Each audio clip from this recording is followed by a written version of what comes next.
You're listening to RIA Radio, the nationally trusted name in real estate investing. We dig deep to discover investors' why in real estate.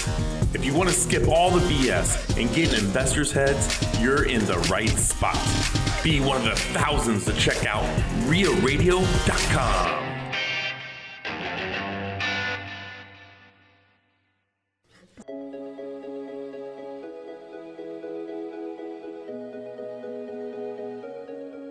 Yeah, I would at some point though, and this I'd like to hit on, how diverse your portfolio is and like what it looks like. Cause at no point we've ever talked about like really gotten real depth estate. About, yeah. Like the first time we talked about no bad days and you're traveling, that was like the main focus. So. That's what I prefer to talk about. But we can talk about real estate. Well, we did that though. Yeah. So I logged in to my crypto account, which I very rarely do. Because it's depressing.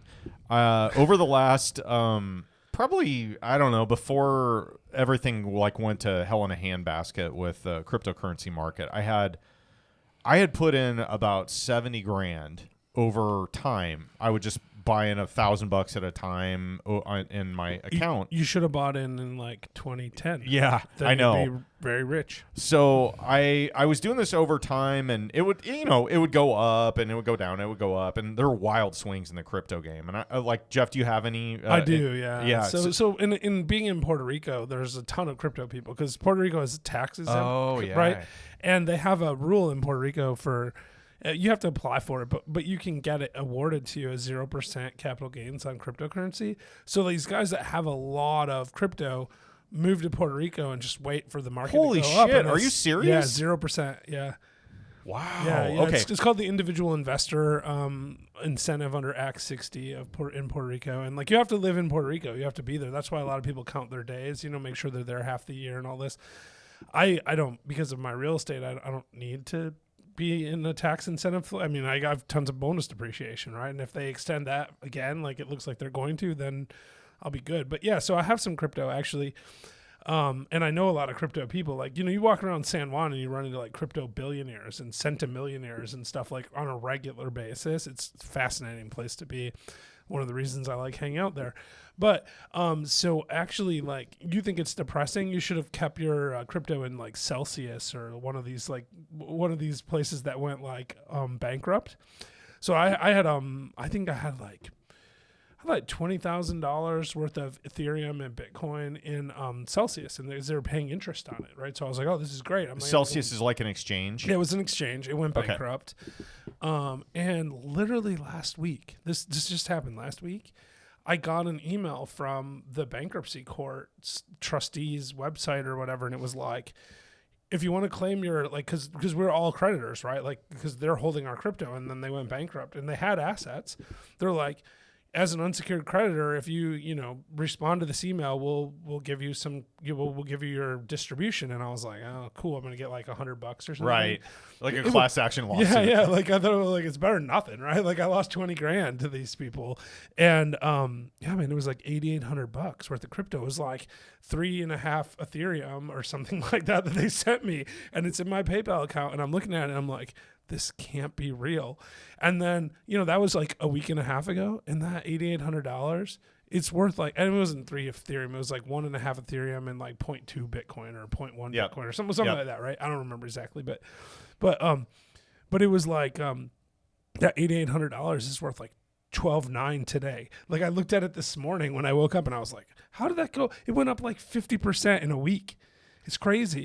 And my Coinbase account's like that too. Like it went from like, I don't know. I actually, when I got that crypto from the Celsius settlement, I sold a 1.5 Ethereum, and I was like, I'm just going to take some money off the table. I'm kind of irritated about that because it's stupid. So but my Coinbase was at like 17 grand or something. And I sold $3,500 worth of Ethereum, took the cash, put it in my bank account, and now it's at like 26 grand. And I'm like, this is ridiculous. Like this is back to like 3 years ago kind of numbers. Yeah, right? it's crazy. I had put in a total of 70, and it had like cratered like everything else. And I looked just this morning. I looked back at it looks like what the low was for my account was about 12,000. Yeah. And that was in October of 23. So like 5 months ago. Yeah. 6 months ago. Mine was like and definitely single digit, like thousands. And now it's like 30,000. And this morning I logged in and it was like 44,000. Yeah. I was like, holy cow, which, you know, I'm whatever. You're still down 20 Yeah, I'm down grand big. 25 grand. But I was like, I almost sold that in December just to harvest a tax loss to offset a sale that I had in real estate of the last year, but I never did. I just forgot about it or whatever. Yeah. And now I look at it, I'm like, holy cow. Like, it's not for the faint of heart, though. Because my account was up like $8,000 today. Yeah. Just today. Yeah, that's the thing about it. Like, I don't know. I have no idea. So the halving's coming for for April Bitcoin, right? April, right? Yeah, so it's projected for April, right? So in the next month or so, it's gonna the halving makes Bitcoin much more difficult to mine. Every time that happens, there tends to be a spike in the price. Mm-hmm. It's like a stock split a little bit, maybe. Well, so the or what's your understanding? So of it? I'm not a super crypto guy, but the short version is it's an algorithm that when they mine Bitcoin, basically you're using computer processing power to verify the network. Mm-hmm. That's how they keep the network, you know, whole and immutable. It's distributed across multiple computers. So there's a blockchain that basically is a transactional record of anything that's happened in those. Yeah, types but it's of also accounts. it's a blockchain, but it's verified on different nodes all around the world, and that way there's no central system that keeps it. And this way, if one computer goes down, like the chain still exists. If half the computers in the world go down, the chain still exists, right? Like that's the theory. And initially it was relatively easy to mine. You didn't need a lot of processing power. But what I don't understand how the algorithm works exactly. But every so many blocks of mined Bitcoin, it becomes double as hard to mine Bitcoin going forward. And so that's what they call the halving. It's like when like half as many. Basically, it takes the same amount of processing power to like originally you would get like. When you'd mine, you'd get like 10,000 Bitcoins. And then after like 18 months, it was like you'd get 5,000. And then it was 2,500. And then it was like, I'm making these numbers up. I get it. The number of Bitcoins you get awarded per block. And so as a result, it's double as hard to get. So it's scarcity. It's scarcity. And there is a theoretical limit too, right? Like there's a total number of Bitcoin that can be issued, period, according to the algorithm. And as it gets closer and closer to that number, it becomes more and more scarce. Interesting. Okay, so the event that you're talking about, the halving, is basically the point in time where the computing power that it takes to produce one Bitcoin, it becomes twice as difficult. Exactly. I mean, you do twice as much power is required. I mean, essentially, you get half as much for the same amount. That's why they call it the halving, right? And I don't really know that much about it, but that's my general like layman's understanding of it. Good for me. Then, but I was gonna tell you like. I feel bad for you investing 70,000 in crypto because I have I just told you I have about 30,000 in crypto. I've invested like maybe 1,000 in crypto, like total. Yeah, like I chose poorly. Yeah, I mean I bought 10 Ethereum originally. My first purchase was like one Bitcoin for like $100. Like that was my first purchase back in like 2013 or something like that. Which is worth what now? Well, I wish I'd kept it. I sold They're it close when it to went 60,000 now. So when it went to $150, like a couple of months later, I was like, I'm rich, I'm selling it, and I sold my Bitcoin. That was my first mistake because I sold my whole Bitcoin for like $150. But I made 50% in like a month, right? I was like, this is amazing, and I was in law school at the time. Yeah, it was like way it's all back, relative. right? Yeah, and I might have been in law school, I might have been out of law school, but it was like it was like stupid money, right, back then. I mean, I had friends that were buying it for less than $1, right? Like they were like, you got to get into this, and I'm like, it sounds crazy, and then I finally they got to $100. I'm like, I'm gonna try it, and then it went to 150. I'm like, I'm out. This isn't sustainable. That tells you how good of a crypto investor I am. But I had a Coinbase account, and Coinbase at the time only offered Bitcoin. It was the only thing. And one day I logged into my Coinbase account, and it told me about a new crypto called Ethereum. And I was like, I don't know anything about it, but I'm just gonna buy 100. I'm gonna buy 10 of them, and they were $12 a piece. So I bought 10 Ethereum for $12 a piece, and that's most of my assets in crypto now. Like I have like 5 of the original 10 Ethereum left that I paid $12 a piece for, and I'm just like, don't really care if they go to 4,000 or 1,000. It doesn't matter because I have $120 invested in these 10 Ethereum. It's one of those things where I have kind of tried to understand it, and then I just really more or less gave up because, like, you talk to people that think they know it, or maybe they know it a lot better than I do, clearly, but they'll be talking about all these things and why it's going to do what it's going to do, and then it'll like crater 50% in a day, and you're like, okay, all right, what good has that done you to know that much more than me? Because we're just throwing darts at a dartboard right now. It's really crazy, right? It's like the Wild West of investing. I put air quotes up for the investing because it's not really investing, I don't think, because it's like we can't know. And there are people that know a lot more about this than me, so I'm not like, making, advice or whatever on this, but I tried all kinds of stuff. And at one point I had 200,000 of this crypto called Chainlink. Mm. It's like $20 now a coin, right? I had 200,000 of them. And it was a thing where like I was on Binance, and Binance was like not going to be allowed in the US anymore, so I sold it all to Ethereum and transferred it to Coinbase. That was a mistake. Should have figured out where to store that. But it was so complicated because, you try to store this stuff, and if you don't have an exchange to store it on, you've got to store it in like cold wallets, and you have to have like hard drives. And then you hear people like accidentally throwing away 100 Bitcoin or something like that. My buddy did that. Yeah, it's so complicated that I think that's a major limitation. Like, it's too difficult to accurately predict, right? Mm-hmm. And then you have the wild price swings on top of that. So I'm not entirely convinced that Bitcoin, Ethereum, or really any of the existing cryptos are the future, but I do believe in the technology, the platforms. No, I don't mean like Coinbase. I mean like the blockchain in general. In particular, Ethereum's smart blockchain, where they have smart contracts. Smart contracts, yeah. Yeah, I think that like people were laughing at NFTs, but they went crazy for a little while. But like NFTs that's the future, honestly. Like, not NFT art, right? Not non-fungible tokens for people who don't know what NFTs are, but NFT Super Bowl tickets. That's the future. Because here's the thing, like, if you buy Super Bowl tickets from someone and they're fake, you don't get into the Super Bowl, right? But if the Super Bowl ticket was an NFT, you could transfer it. It would be immutable. You'd be able to use your app to tell it was legit, and there would be no question about its authenticity. Mm-hmm. And this stuff already exists to some degree.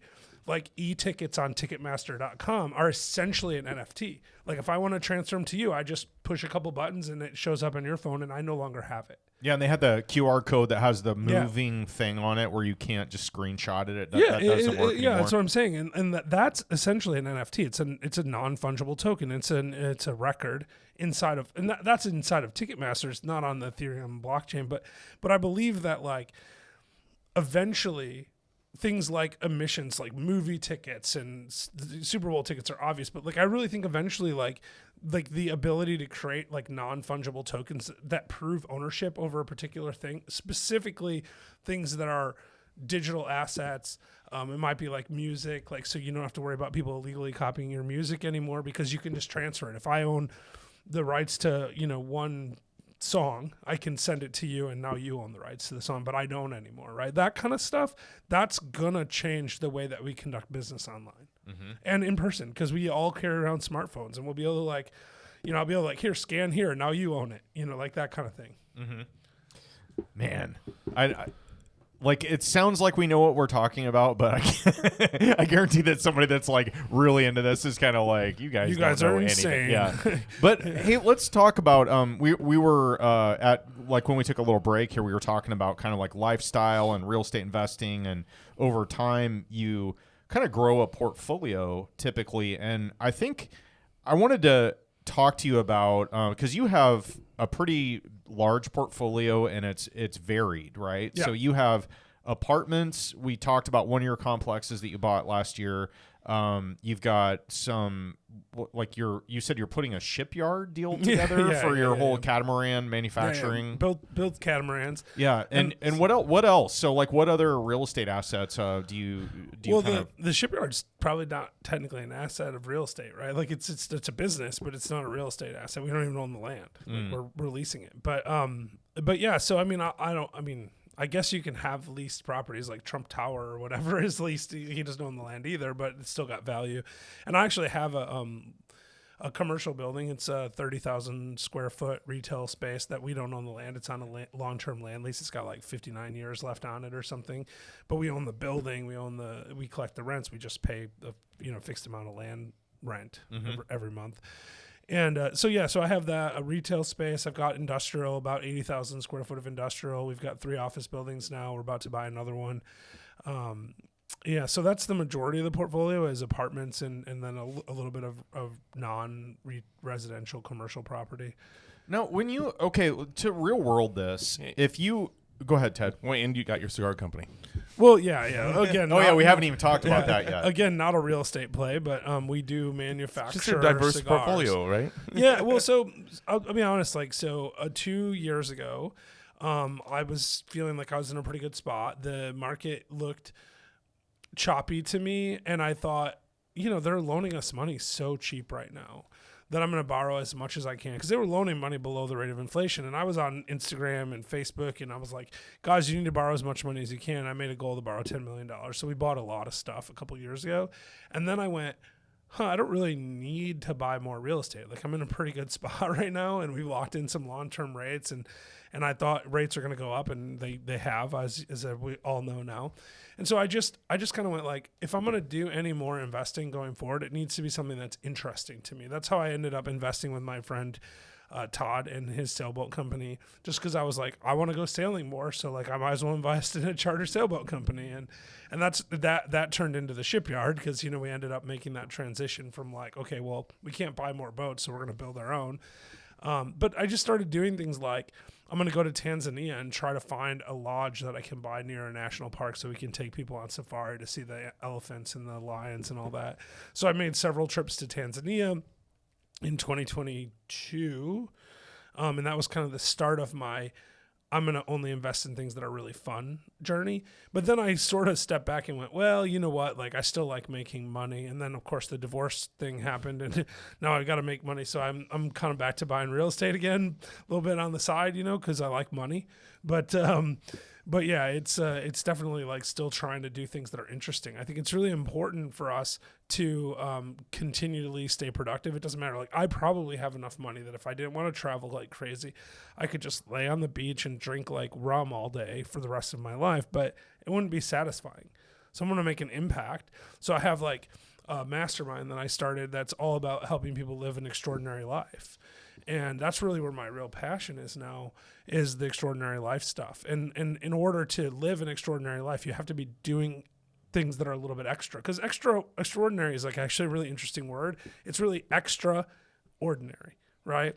And so it's like you just do a little bit extra beyond what ordinary people do, and your life changes completely. And so I spend a lot of time thinking about that, and that's why I do things like the shipyard and the Tanzania resort property, which we ended up not buying, but I'm going to still find one. So I really love cigars, so maybe I need to invest in my own cigar company also. Yeah, there you go. Invest in what I love. Well, that, and that's the thing, like with the cigar company, like it was a relatively small investment. There's 5 of us that are partners on it, and we kind of sat down one day and we're like, we can't find Panatellas. Like, it's a small ring gauge, shorter version of a Lancero for people who are cigar smokers.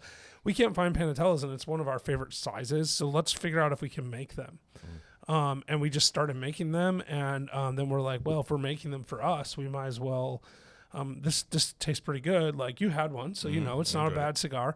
And so we started making more. So we made a batch of 2,000, and we're like, well, now what do we do with 2,000 cigars? Worst case scenario, we just smoke them ourselves. There's 5 of us. It'll be good for a couple years, and. But then we're like, well, let's come up with a membership model. So we came up with a membership model so we could mail order the cigars to people in the U.S., and we got the permits to do that. And then we're like, but it would be more fun if we could retail them. So then we started doing the retail, basically the research on what it would take to import directly to the U.S. And then because these are Puerto Rican cigars, and so we got the license issued by the federal government, and they literally told us it was the first tobacco import license that they've issued in more than a decade, period. Like, from any country in the world. Yeah. Wow. So time to get this on Shark Tank. Yeah. So we got we got the license to import them, and then of course we're the only people in Puerto Rico that could import them. So then We ended up getting a deal with another Puerto Rican tobacco line, and we're able to import theirs now. So, but then it turns out every single state has different rules. So like I can't sell them in Nebraska or Pennsylvania. I can only sell in Tennessee right now. We're working on Florida and New Jersey. We'll eventually get all 50 states, but it's a big process. Good thing you used to be a lawyer. You can figure this out. Well, I mean, used to be is the key. I actually, one of our partners in the cigar line is, he's been toying with going to law school, and I said, this will be a good experiment for you. See if you can figure this stuff out. And he's been doing all that hard work. I'm lazy. I take this. I'm like, I hire property managers because I'm lazy. I also hire lawyers because I'm lazy. Like I might be able to do the work, but I don't want to do the work.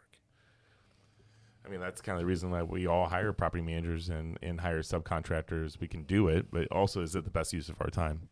Exactly. Yeah. Now, so Jeff, with the businesses and the real estate and everything that you own, you mentioned that like transacting and buying more stuff maybe wasn't what you had planned originally. Things changed a little bit with your financial situation in the last year and the divorce and all that. Do you think it's realistic for this is a little bit of a softball question here, but do you think it's realistic for someone to start in this business and replace their lifestyle income with real estate income and be able to just chill out and do their thing and whatever? Is there a point where is it a unit number, a net income number? Like how do you go about saying, this is maybe not a softball. This is the opposite of a softball. This is the longest softball question of all time. He's still asking. Welcome to Owen. My God. Let me start over. All right, here. How about this? Let me ask you a question. All right, go ahead. All right. So do you think it's realistic for someone to replace their income with real estate? Yes, but that's my answer. Yeah, that's my answer too. Yes, but no. So I think I get where you're going with it, Owen. Like the thing about it is, everyone when they start out investing in real estate, they're like, I just need X dollars a month to quit my job or whatever. The problem with that is, X dollars a month is never the right number. It's completely arbitrary. The most common number I hear when I'm coaching people, I do a little bit of coaching, is $10,000 a month. Yep, I just need $10,000 a month. I hear that all the time. $10,000 a month. And you know what? I want $10,000 a month. That sounds great. It seems really like it's a nice even number. Like it's enough. I can spend what I want. I can live the life I want. It's $120,000 a year. I'm going to be good, right? So everyone always says that, but it's completely arbitrary. There's no thought behind it. And so the first thing I do when I work with people that tell me they want $10,000 a month is I'm like, why do you want $10,000 a month? And here's the thing. I have $10,000 a month in passive income. It's true. I do. I spend $20,000 a month though. That's the problem, right? Cause you quit your job and you're like, oh, I'm rich now. I can go to Australia and Fiji and Bali and to a real estate convention. Cause those are expensive. So it's really easy to overspend when you don't have a job. So your expenses are going to go up above what you think because you're going to think you're rich because you have real estate. And, dirty little secret, your wife's going to think you're rich and she's going to want to spend money. And your kids are going to think you're rich and they're going to want to spend money. And pretty soon you're going to spend a lot of money. And you can't, in my mind, cash flow your way to wealth. Cash flow isn't wealth. Cash flow is a safety net is all it is. It's income that comes in that pays your bills. The way you get rich in real estate is through equity. I mean, there's only 4 ways you make money in real estate. Cash flow is one of the 4, but it's not the only one, right? The second one is amortization games, the debt pay down over time, and that's very powerful and very often overlooked. Every single month when that mortgage gets paid, you're chunking down that mortgage. That's real equity that's building up. It's like a forced savings account. I think that's fantastic. The third one is appreciation. You don't really have a lot of control over that except for in the case of forced appreciation where you're raising NOI or something like that or doing work on a property. But once you stabilize a property, you don't have a lot of control over appreciation. And then the last one is the tax advantages. And I think the tax advantages are actually where it's at. I haven't paid tax since 2017. 2017. They changed the tax code in 2017, added in bonus depreciation. If you guys are watching Congress, please pass an extension of bonus depreciation because I don't want to pay tax anymore. I don't like it. It's bad. But if you're not watching or listening, do it anyway. But I mean, the thing is people think, oh, cash flow is the thing. But I always think cash flow is the most important and least important way to make money in real estate. I look at it as safety, right? The more cash flow you have, the safer the deal is. And if you don't have enough cash flow, you can get in trouble. But long-term debt's really important. Like, there's so many other variables, and really where wealth comes for me and what I've lived on and what's really produced the changes in my lifestyle is when I sell something, when I refinance something, and I get these big chunks of cash. Because those big chunks of cash matter. I'll give you real quick example. So I bought 2 duplexes a couple years ago for $150,000 a piece. And, so we owe like $120 because we put like $30,000 down on them or whatever. And they're probably worth about $300 a piece right now because the market's been pretty good the last few years. If I cash flow like on those, and we have really good rates, like they're like 3.2 interest rates. Mortgage payments are like $800 a month. The rents are like $1,200 a side. So they cash flow really, really well. But if I sold them right now, I get $150,000 in cash, right? Yep. And $150,000 is like 15 years of cash flow. Yep. So where's my wealth? It's not the cash flow. It's that 15 years of cash flow today that matters. And if I can do that in a way that's tax protected, doing a 1031 and like getting more equity in something else, that's awesome. Or if I can buy something else and get bonus depreciation and offset those losses, that's awesome. But the reality is $150,000, that's my $10,000 a month for the next 15 months. Yep. And now I don't have to worry about cash flow anymore. Now I have the money to live. I love that you said that. I think I wanted to bring this topic up in general because of the fact that there's a misconception about what cash flow actually means. And it's exactly what you said. It's not just what the property's producing, or if you have a portfolio of properties, you're not going to get rich off of cash flow ever. Never. It's equity pay down coupled with appreciation and the tax benefits. And when you and like you said, if you're stacking assets over time and then you strategically plan to sell one of them, you will have a year, 2 years, 3 years, 4 years worth of salary that you would have had at a normal job. And you have lifestyle expenses, and you have stuff that you could, like, not only you could sell that and just pay for your life, but you could also trade up into something else. You can, it just gives you options. It's like Kiyosaki said, right? It's like playing Monopoly. You buy 4 houses, you trade it in for a hotel. And that's what we do now, right? Like, I invest in hotels now, like other people's hotels. Like, I have friends who own hotels, and they'll be like, hey, I'm raising money for my hotel, and I'll sell something and I'll buy 1% or 2% of a hotel. Mm-hmm. It's actually really awesome to get that. Like, because that's a different kind of passive. Like, when you get to real passive-ish investing, I don't believe anything's completely passive, but when you get to that where you're investing in other people's deals kind of stuff, that's where it gets really fun, right? Because then you really do live on the cash flow, and you don't worry about the equity gain that much. But you still get it. But you need to have a bunch of equity before you get cash flow, right? The equity is what makes the money. Like, if your net worth is 0, you're probably not going to have any cash flow. That's just the reality of it. The cash flow is just a return on equity. That's all it really is. Yeah, and you get to, like, I think a lot of people that maybe leverage the shit out of their portfolio like over and over again. They're not going to, they don't experience cash flow like you can over time if you're properly increasing rents, your equity pay down is there, you have good debt and all those things. But like you said, I mean, the way to highlight what your cash flows are is to sell something or refinance, because there's a huge windfall of money out of that.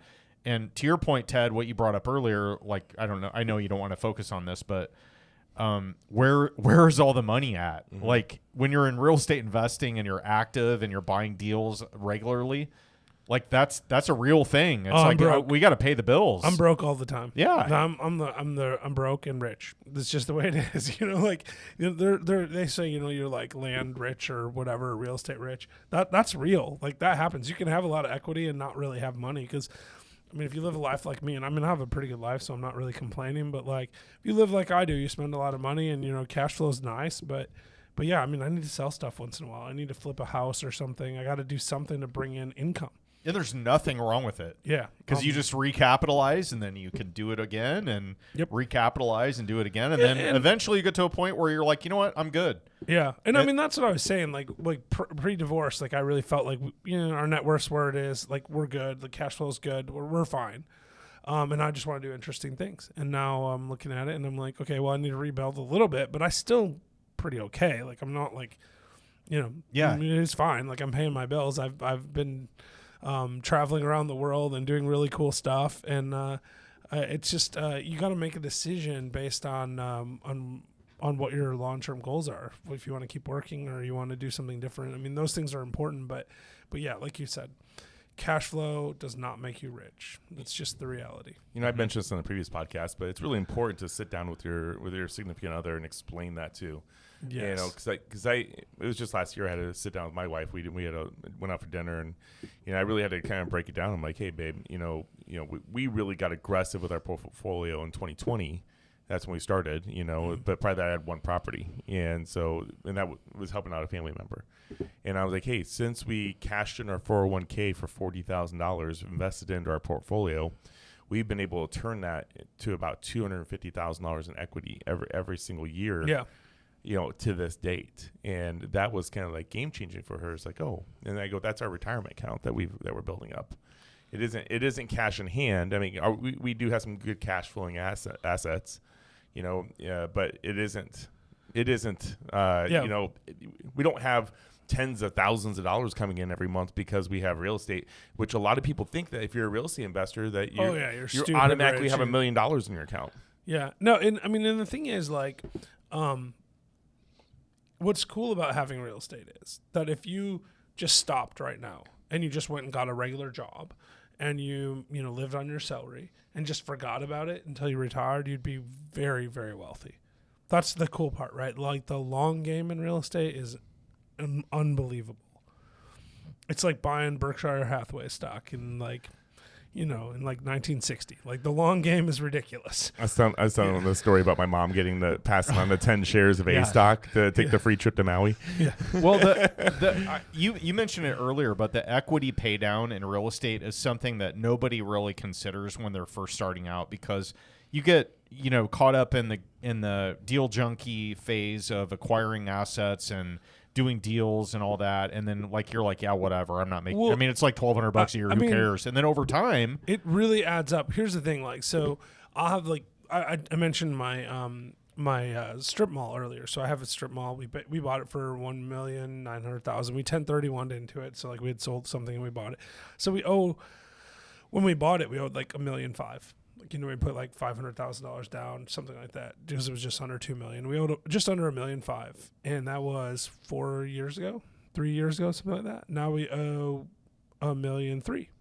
So in 3 years, we have $200,000 in equity that we didn't have before, and it's $200,000 in equity that's sitting there that I can't touch. And this is actually something that people miss all the time. Like pro tip, right? You need to sell or refinance every piece of real estate you have about every 3 to 5 years. You have to.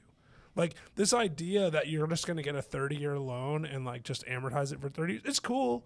That's very Dave Ramsey, whatever. I don't care. But if you want to effectively produce wealth, you have to always be evaluating what's my return on equity, not my return on ROE. Investment. Yeah. Nobody talks about that. Investment is great, cool. But I don't care about return on investment. That's the duplexes example that I gave earlier. I'm constantly struggling with this because yes, they cash flow almost $2,000 a month, 2 duplexes. That's pretty awesome. I love $2,000 a month. That's cool. It pays some bills, right? It pays most of my rent in Puerto Rico. Not all, but most. And that's fun. But I've got $300,000 in equity there in between the 2 duplexes. That's a lot of equity. And $2,000 a month on $300,000 is not that great. 7-8%, right? That's fine. It's not the end of the world, but I do better in other investments. So I need to redeploy those. I have to sell or refinance those duplexes, even though I have stupid low rates, even though it's going to cost me more to refinance them. I have to either refinance or sell. And you also need to refinance it so you get 80%. You only take 80% of that. No, you can have 70%, 70, 65. 50, whatever it's just you got to refinance it to the point where the return on equity makes sense, or you have to sell it. Like that's the thing, because return on equity is how you produce wealth over the long term. I love it. This is I'm glad we talked about this, because this is something that doesn't get brought up a whole lot when you talk about buying assets, holding them, operating them. Like we're talking about the long game here and how you survive as an active real estate investor, and then also you could become a passive one. But these are the moves you can make. And I like what you also said about becoming a limited partner or a more passive investor in people that you know, like, and trust. In deals they have, whether it's real estate, businesses, just cool shit that you want to do. Like I like that a lot. I'm at that point right now too. The know, like, and trust is the key though, right? Like people are always like, well, how do you raise money? Well, I make sure people know me, they like me, and they trust me. It's the same thing when I'm putting money with someone. Yes, I'm looking at their deal a little bit, but I'm not investing with people I don't know. I'm not investing with people I don't trust. And that's just the deal. Like, I mean, you have to do that. And it doesn't matter if it's a good deal or not, honestly, at the end of the day. If the person is someone reputable, they're going to do whatever they can to make it into a good deal. How far into your own investment portfolio did you decide to take on other people's money? That's a good question. I had about 50 single-family houses with a partner in Michigan, and we were selling them and buying apartment buildings. So we bought a couple of small apartment buildings, about a 12-unit and a 19-unit. This was like 2017. So I'd been investing for 6 years, something like that. And then one of my other partners was like, hey, I've got this office building and like it's really cool, but I need to raise some money for it. Do you want to do it with me? And I was like, I've never tried it. And it was a really small raise. It was $340,000, I think. And I was like, yeah, let's give it a try. And it turned out to be like one of the biggest things. I would have done it sooner if I'd known how awesome syndicating was, actually, because we bought this office building. We kept 50% of it. Like, we raised $340 for 50%. We kept 50% between the two of us. And we sold it. We bought it for $1.2 million. We sold it for $2.1 million like a year and a half later. Our investors all doubled their money in 18 months. And of course, I got a big check. And I also got the real estate commission, right? Like on the buy and the sell. So I got the real estate commissions, and also, we got syndication fees, and also we got, a big chunk of equity. It turned out to be like one of the best deals I've ever done, because like 18 months, I made like more money in that one deal than I had made in like the 3 years before that at my W-2. And I had just quit my W-2. So I was like, this is perfect timing, right? And and I mean, we don't do that many. Like, we do 6 or 7 total in the last 4 years, something like that. Like, one or two deals a year, and they're all pretty small raises. Our biggest raise was $1.5 million. I mean, what do you have to like get over to do that? Because I know that's something that people always bring up, like, hey, you should get into raising capital. But I'm like, or bring on their partners. Yeah. And I'm just really standoffish on that. So I've never done anything without a partner. So that's the first thing. Like, I'm weird that way. Like, even the duplexes that I knew were going to be a great deal that we were talking about earlier, I ended up bringing in a friend of mine to partner with me on it. But the thing that I think you have to think about when you're raising money is, one, don't take people's money unless you're pretty confident in the deal. Like, that's really important, right? And don't take people's money unless you'd put your own money in the deal. Like, those are like key metrics. But then what I think you have to get over mentally is you have to recognize you're not asking them for money. You're offering them an opportunity. So like, for me, I'm trying to help people live the best version of their life, right? That's what Last Life Ever is about. It's about like recognizing we get one chance to live our life. And we got to do it. We just got to have like a cool, amazing, awesome life. If we don't do that, we're making a giant mistake. And one of the ways I can help people is by giving them an opportunity to invest in something I know is going to be good. So like that office building that we bought, and everyone doubled their money in 18 months. Those people are really happy, and their life is better because of that, right? Like, if they put in, like, there was only like 4 investors. Like, the average investment was like $75,000. So then like 18 months later, after getting cash flow for 18 months, they got, double their money. Well, $75,000 changes their life, right? Like, for most people, $75,000 is a significant amount of money. And I know it was for those people. And so by doing that, I'm not saying, hey, Ted, give me money. Like, I'm saying, hey, Ted, like, how would you like to invest in this opportunity that's amazing? And maybe it's a shipyard. Maybe you want to invest in my shipyard. Ted, and by the way, I will take your money for that in case you're wondering. Ted's into the cigars. Yeah, well, the cigar company is self-funding, so we're not raising money for that. But the shipyard, that we can have a conversation about. I mean, in reality, we haven't raised any money for the shipyard yet. Like, we've been doing all of the work on our own. But, like, we anticipate doing a 506c raise, so there will be a raise at some point. So people want to reach out to me about that. I'm happy to talk to them about it. But this isn't a sales pitch for like invest with me. This is just a straight up like recognizing that if you believe in the deal that you have and you believe that it will benefit someone, you're actually cheating them by not giving them the chance to make that investment. Because their other alternative is to put it in a savings account and make 5%, or to put it in the stock market or crypto and have it go up and down 50% a day. Like, those things are cool and they should have some. I mean, I think everyone should have like 1 or 2% of their net worth in crypto. They should have. It's a moonshot. Yeah, I mean, right? maybe you should have 5 or 6% of your net worth in the stock market, but the rest should be in real estate. Let's be honest, and most people can't do it. Real estate's much more predictable. It's much more stable, and so if you're raising for real estate deals, honestly, like. I'm gonna take a step back. So in Last Life Ever, I have this thing that end every single show of our podcast. We always say we want to remind you to live the best version of your last life ever. And the reason we say that is because we believe deeply that if Ted doesn't do the things that he was put on earth to do, or Owen doesn't do the things he was put on earth to do, no one can do them for you, right? I feel the same way about raising money for real estate. Like, if I don't give you this opportunity to invest in a deal that I know is good, then I'm cheating you, just like you'd be cheating the world if you didn't do the things that you need to do. So that's what you need to think about. Like, if you're like, oh, I don't really want to raise money, it feels complicated, I don't want to tell people to give me money. It's not that. If you don't raise money, if you have a skill set that can benefit them, then you're cheating them out of the opportunity that you can give them. One way to put it. It definitely puts it in perspective, doesn't it?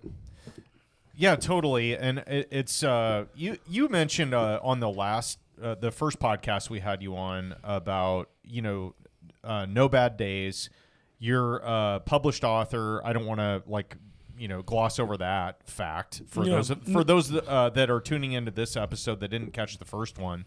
The first one we had was episode number 74 on RIA Radio, where Jeff talks about the first book he wrote, which is No Bad Days, which talks about your struggle with leukemia the first time around. You had a stint as a bankruptcy / divorce attorney, and ended up quitting that job, pursuing real estate full time, and living a huge life and helping others do the same.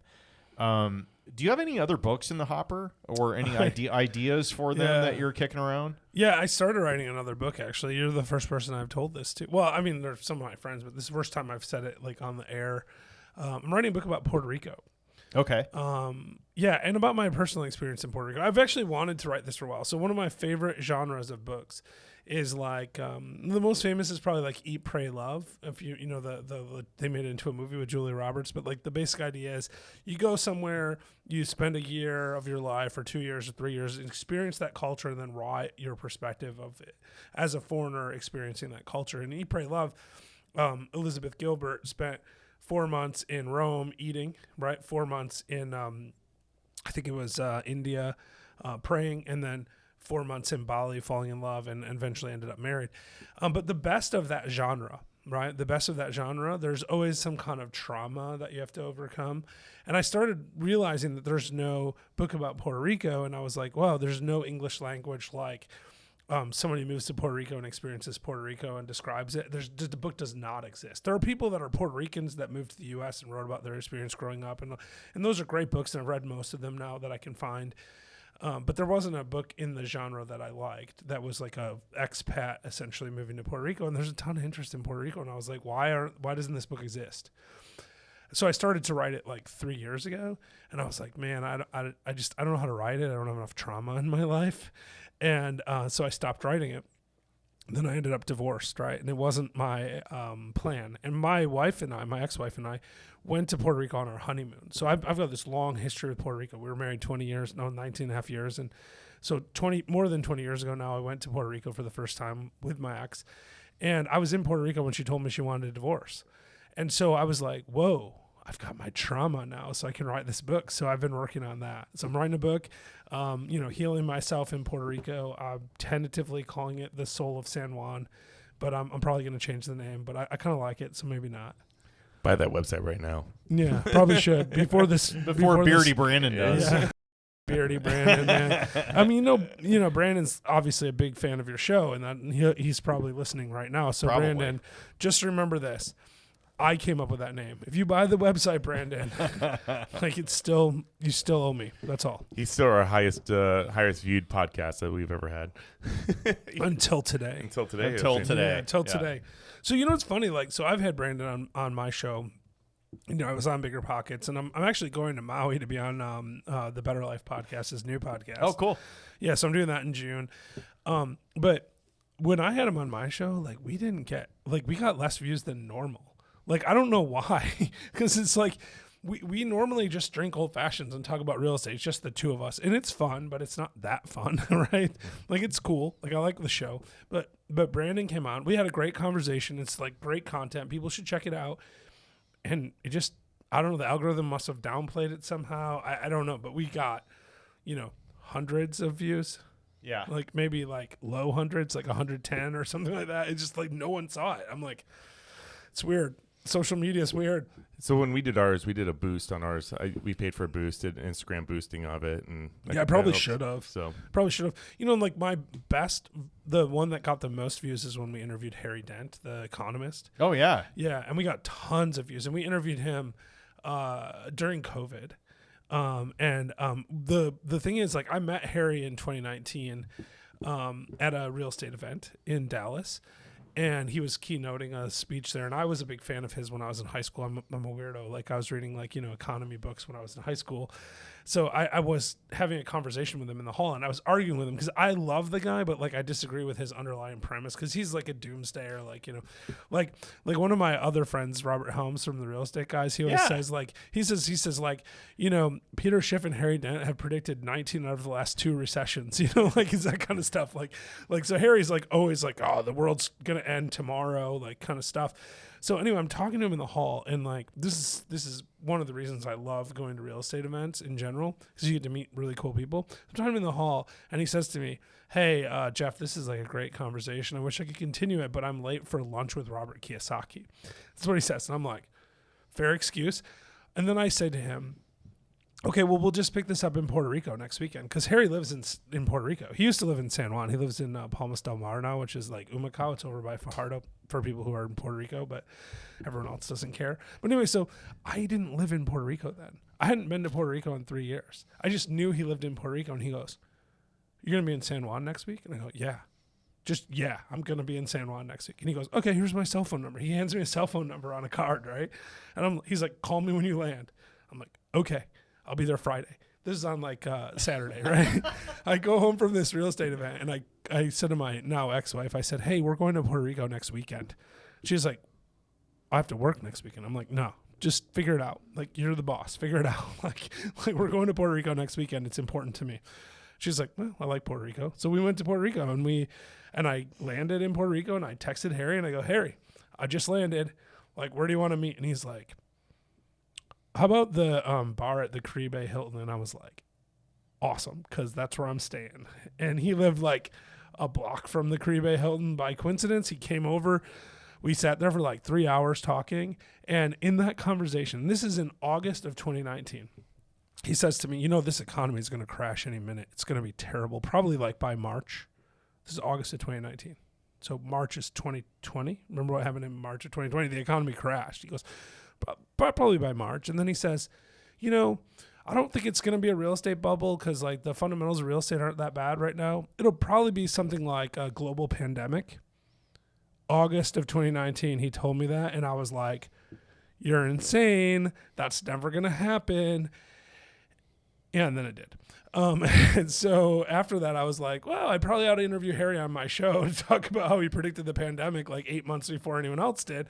So that's what we did, and it got so many views, and it was a great interview. We talked to him for like an hour and a half on old-fashioned real estate. I remember picking up, I think 2 of his books when I was probably in my 20s, 30s, Yeah, like a long time ago. Yeah, he wrote his first It was book like the roaring 89. 2000, Yeah. like the roaring 20,000s, or Yeah. like he was writing about the stock market taking off to like unprecedented levels. And he was right about that too. Yeah. So like he does cyclical stuff, which is really one of the things I really like about Harry is that he looks at these like 50-year trends, 100-year trends, and he predicts things based on them. He's all about cycles. So he'll look at stuff and he'll be like, the real estate market cycle is X number of years, and the technology market cycle is this many years, and the demographic cycles are this many years. And when baby boomers start retiring in this year, that's going to cause like the price of motorcycles to go down. I mean, it's like the weirdest like correlations that he does all these regression analyses on. And analyses, I think. Yeah, analyses. And yeah, so anyway, he does all those. And so he does all this stuff and he predicts it, and like some of his stuff is spooky accurate. Like his prediction of the fall of the Japanese economy is what made him famous, right? Like he wrote a book in like 1989 when, I mean, people forget this, but like in the late 80s, everyone thought Japan was taking over the world. They were buying up America, right? They were going to own the whole country. And he was like, nah, they have a demographic issue. Their economy is going to stagnate and it's not going to grow for 50 years. Yeah, they had stagflation and they had haven't deflation, they haven't grown whole bunch of bad since he stuff. predicted it pretty much. Like he basically predicted the fall of the Japanese economy, and it's continual. Which is so crazy when you think about the demographics in Japan. Like there are some extremely intelligent people that are very disciplined and do a lot to make the right decisions. And then like that's, you know what I mean? And here they are. Yeah. And I mean, there's no way to get around the demographics. And like, this is a thing that like the baby boom generation created an economic boom in the United States for a very long period of time. And now we have a new generation. You know, the millennials are bigger than the baby boom, right? There's more millennials than there are baby boomers. And not because baby boomers are dying off. It's just a bigger generation. It's the first generation since the baby boom that was bigger. And so we can take the trajectory of the baby boom generation and see where the growth points were. And we can apply that to the millennial generation and say, like, this is what will happen. Like, millennials will start buying houses when they're on average this age, and that's going to cause single-family houses to go up. Before that, rents are going to go up, right? And that's what we're seeing. And Harry predicted all that stuff on my show, and it's been pretty freakishly accurate. Now, he also, you know, has been claiming that we're in a giant bubble that's going to burst any second for the last like 10 years. So, you know, he's not always right, but one day he will be right. Yeah, that's true. A broken clock is correct twice a day. It's not the same. Yeah, but I mean, he does have really good content, and it's really useful to listen to. And I'll be honest, like, since that first conversation I had with Harry, like, it changed my life because that's how I ended up in Puerto Rico. Like, I had this conversation with him, and I was like, hey, as long as we're here, like, why do you live in Puerto Rico? And he started telling me about the tax advantage. He's like, I didn't come here for tax advantage. I came here because Puerto Rico is the only first world city in the Caribbean. He said those exact words to me, and I was like, wait, unpack that a second. And he was like, we have Costco, Sam's Club, and IKEA, and I'm in the Caribbean. He's like, and it's a tenth the price of Miami. He's like, it's basically the Miami of the Caribbean. And I was like, you're so right. You're so right. And now I live on a 12th floor balcony overlooking a 2-mile white sand beach, and I pay $2,500 a month in rent. Like, that would be $20,000 a month in Miami. Same view. And it's a same time zone as Miami, and it's maybe it's an extra hour flight to get to Chattanooga. That's like, instead of 2 hours is 3. It's just not that big a deal. And Puerto Rico is amazing because of that. It has great weather all the time, tropical rainforest, bioluminescent bays, great scuba diving, and it has Costco and Home Depot. You know, like, these are really useful things. Like, if you move to, I don't know, Aruba and try to buy lumber, it's a process. In Puerto Rico, I go to Home Depot. I got lumber. Well, I tell you what, one of our local RIA sponsors, James Reed, he's the American Express sponsor we have. Yeah. He has multiple rental properties and Airbnbs down there, and he loves it. And he's probably half a year down there. In Puerto Rico? Yeah. Oh. So. Yeah, Puerto Rico's amazing. I mean, you know, there's the tax advantages and stuff we talked about earlier briefly, but the reality is, it's just a great way to live. There's so many interesting people there. Like, I talked about how cryptocurrency billionaires just walking down the street. But it's not just that. It's like, I'll be walking. Like, one day I walked into this bar and I was talking to this guy. And I was like, what are you doing in Puerto Rico? He's like, oh, I live here. And I'm like, cool, me too, kind of. I'm like, my situation's weird because I don't really live there, but I'm there so much. He's like, oh, drug dealer. Yeah, Got it. right. And I'm like, well, what do you do? Like, why'd you move to Puerto Rico? And he's like, well, I was exiting this company and I have this idea for a new company and I don't want to pay tax again. So like, if I build the company here, I don't have to pay capital gains. And I'm like, yeah, that makes sense. I'm like, what was the company you sold? And he's like, cigar company. yeah, no. So no, like, no, he says to me, he goes, well, I mean, you probably heard of it. It was a website. And I'm like, oh, okay, what website? He's like, Ancestry.com. Like, Ancestry.com. This is like a random guy in a bar. Like, he founded Ancestry.com. Like, that's the kind of people that hang out in Puerto Rico, right? Like, you just meet the most bizarre, like, crazy people all the time. Yeah. It's all who you surround yourself with, right? Yeah. Wow. That's cool. Well, we haven't. Wait a minute, my lead-in is just off all of a sudden. Are you okay? I don't know. You know what? Listen, let me do this. So, Ted, I appreciate you having me on the show. I don't know if you know this or not, but you have notes here that you haven't looked at the whole time. I know. We've just been going. Yeah, so I think it's time to move on to the next thing on your notes. And this Failing Forward is brought to you by JM Real Estate Capital. Hi, it's Rob, JM Real Estate Capital.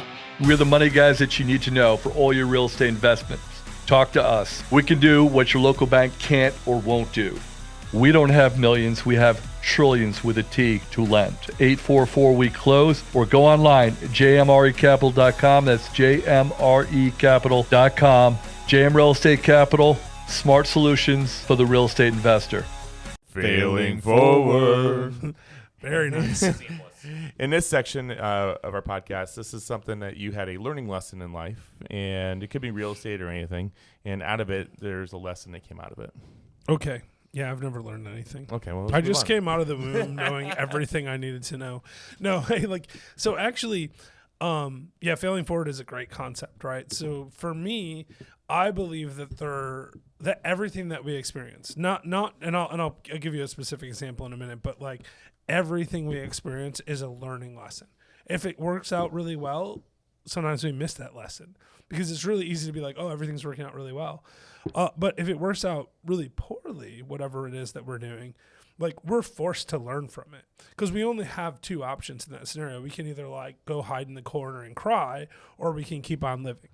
And I choose to keep on living. So failing forward is a thing for me. Like I failed at a lot of stuff. I mean, I started a tech company once. I got a patent. Like I'm an inventor, y'all. Ooh, what did you invent?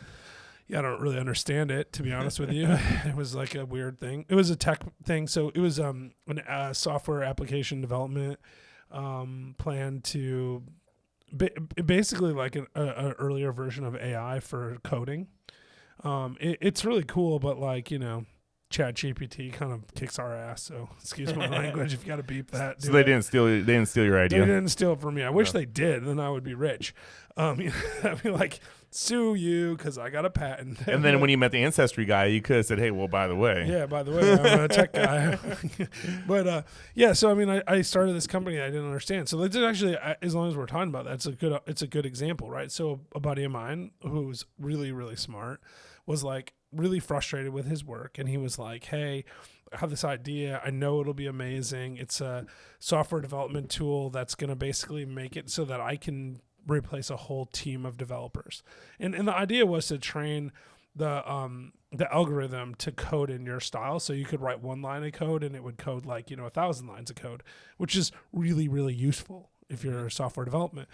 And it's a really good idea and it works. We've proven the model. And I was like, well, it sounds like if we can save people a lot of time, there's going to be a way to make money on this. So I hired him away from his job. And he was making, 6 figures. So I paid him 6 figures because he couldn't quit his job, his wife, kids, stuff like that. So I literally self-funded this with my dad, like the two of us. We paid him for 2 years. We never had any revenue ever for 2 years because we're developing a new product. And we're like, it's okay. We're just going to pay him. Put the money in the bank. We're going to just pay him. Drew it down, got our patent, paid the money for the patent attorneys, all that stuff. I mean, $150,000 later. And no idea what to do with the technology. Like, it's cool technology, but, like, seriously never had a business model at all. And so what did I learn? don't do things you're not passionate about, because I was just like, it sounds cool, like let's do it, but I wasn't passionate about it. I didn't care about selling that technology. We ended up building one MVP, and we had some reoccurring revenue, so we were making a few $1,000s a month, and we did that for a while, and we probably could have done more, but I didn't know what I didn't know, and I didn't have the level of passion necessary to learn the things that I didn't know. And as a result of that, we didn't make any money. And in fairness to my friend, who's a really good friend of mine, actually called me while we were on the podcast. Like during the break, I was like, oh, he called. Really good friend of mine from way back. Like we met in middle school. He told me from the beginning, you should not do this because I don't know how to make money with it. And I was like, oh, we'll figure it out later. And I believed that at the time, and retrospectively, he was right. We should not have done it because it cost a lot of money and didn't make any money. I mean, I think the net was like a nice tax loss for my dad and I. So Nice tax loss. We all need those every once in a while, though, right? yeah, but it'd be better if you didn't actually lose money. Like Yeah. I like depreciation because it's like a fake tax the loss. phantom tax. Yeah. Like the non-cash tax loss. Those are the ones you want. Jeff, with all the properties that you've had over the years, have you had any crazy, weird investment stories or dead bodies or something that's happened in a property? Anything that's just fun to talk about? Well, yeah, so I'll give you a short one and then a more interesting one. So we bought this 16-unit building in Tennessee, and we closed it on a Friday at like 5 p.m. And then we decided we're going to celebrate. We're going to go to the bar and drink. So we went to the bar to drink, and we had an old-fashioned. And in the middle of our first old-fashioned, we got a call from a restricted number, and we ignored it. But and then it was my partner got a call. Then I got a call from a restricted number. And I was like, this is weird, because it was like, a minute later. So I answered it, and it was a police officer, and he was like, I need permission to break into your building. The one you I'm just like, bought. yeah, we bought it like an hour ago. I'm like, what? I don't even know how they got our information, right? Like, it's not even recorded deed or anything, right?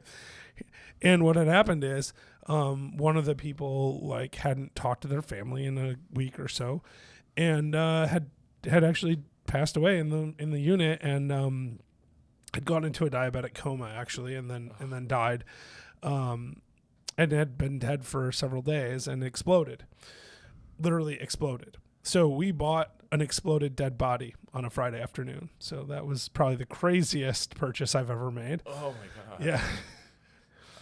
I was just talking to a local property manager. I don't know if I told you about this, and I did. And she's like, yeah, it was like my first day on the job, and I went to a unit, and it smelled really bad in this apartment building. Everybody started complaining about it, and then next week I came back, and it was even worse. So here I am, my first week on the job now, and I'm opening it up, and there's a body laying right there. Yeah. That's been sitting there for months. Yeah, we had two. We had two, and then I've only ever, thank God, only had this happen twice, but we had two within like a few months of each other where we had brand new purchases that had dead bodies in them. So for a minute I was like, man, we're making the wrong investment decision. But we own both those properties still, and they do really well. So it could be worse, I guess. Could have been the dead body. Do you got to disclose that to potential tenants when they want to move in those units or not? No, there's no. It was not like a murder or something. It was just like natural cause death. But yeah, so those were crazy. But the craziest situation ever is we bought this. I think it was a 10-unit building in Georgia, and had this giant storage facility underneath one. It's just like 7 units in one building and 3 in the other. But it had this huge, like, I think like 8,000 or 9,000 square feet of like storage space in this 3-unit building. And we walk in there, and there's like, these weird dark hallways, and the power's not on. And we're just like, we had never even looked in this when we bought it, right? Because we got such a good deal on it. We didn't even care, like, what was in there. We get in there, and it's dark, and we're using our phone flashlights.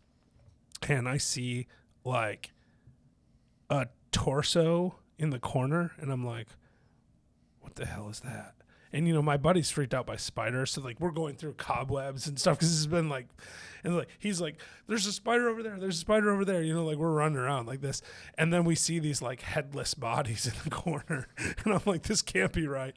And, like, I shine the light over there, and you just see, like, torsos and, like, necks and then there's arms laying in the corner. I mean, it was really crazy. And it turned out that the people that had the building before us had like a clothing store, and there was just a bunch of mannequins back there. And like full circle this, I've made one NFT in my life, and I call it the Jeffican, and it's a picture of me in this building with a mannequin, a headless mannequin, my arm around this topless headless mannequin, and it's for sale on one of those like OpenSea sites. If anyone wants to buy the Jeffican, no one's ever bought it. I think I listed it for 1/10 of a Ethereum. So if anyone wants it, they can own the photo of me with a mannequin on. It's on all OpenSea. perceived value, so maybe you just need to go to the full value. Well, yeah. Now that don't discount it anymore. Well, now that I've talked about it on the insanely popular podcast that I'm on right now, I'm gonna have to raise it to 2/10 of a Ethereum to buy them the Jeffican. Perfect. It's all. I mean, you gotta show the value for it, and then now you can attach this podcast to it. Yeah, so. but the reality of it is, like, I actually made that NFT because I wanted to learn about it. Because you were talking about this earlier, like, I have like a layman's understanding of this stuff, but like, I really believe that we have to be pushing ourselves. So when we talk about like Be Real earlier, it's not that I really care. Be Real's fun, but it's not that I care about Be Real. What I do with Be Real is I want to stay relevant. And so when NFTs were a big thing, I'm like, I need to stay relevant. I need to understand what NFTs are. Well, the best way to understand what NFTs are is to figure out how to make one yourself. So that's why I made it. It just happened to be I had this weird picture of me with a mannequin, and I was like, that seems like a good NFT. But it worked. Yeah, I mean, it worked-ish. No one's ever bought it, but I would really like that 10th of Ethereum. So if someone wants to buy it, just send me a message, and I'll send you the link where you can buy it. And how much is the 10th again? Well, Ethereum's what, like 3,000-ish now? So I don't know, like $300 I mean, something? every day it's going up like crazy. It could be $150 tomorrow. It could be $3,000 tomorrow. Yeah. I'm not really sure. Like, our last section, which we lovingly call the OT with Owen and Ted, where we cover the same questions with every guest. You've been hit with these before, but Or a version of them. Or a version of them. Yeah. have I, though? I'm Yeah. not. Are you Well- sure? Did you re-listen to my interview? I did, actually, cool. today. Really? What did I Yes. say? Just go with those answers. Okay. All right. We'll just replay all these. Revisit them. Yeah, just replay the previous answers. No, I'm happy to do them again. Well, I don't remember this at all. You I actually don't even remember you. Where are we right now? We're in Omaha. Omaha. Nice. Well, we've never done this in Omaha, so it's the first time. Or for in that. person. That's true. Let's go. All right. So first question for you. We have already talked about what your second book is going to be. So our regular first question Well, it's actually is my third book. third book. Yeah, my first book was about bankruptcy law. It's very boring. People should not read it. It's also very dated. I wrote it in 2012 or something like that. So the law's changed since then. This is when you were an attorney. Actually, it was because I was bored one day. I just sat. I was working in a transportation company. I'd quit practicing law, and I was just like, I'm going to write a book. And so I wrote about bankruptcy law. It's called Should I File?